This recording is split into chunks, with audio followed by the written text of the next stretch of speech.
I see a big difference between abolition and regulation, as you probably have gathered from some of the answers I've given you to the other questions.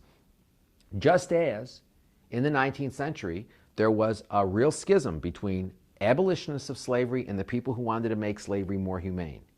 Those people were at odds with each other because the abolitionists said, look, I'm not interested in making an unjust institution more humane. I'm interested in abolishing the institution.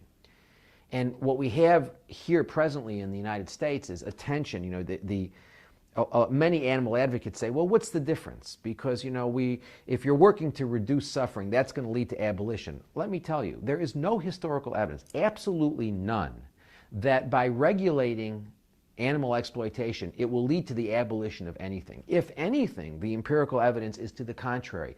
The more you tidy up these unjust institutions, the more comfortable you make people feel about exploiting animals.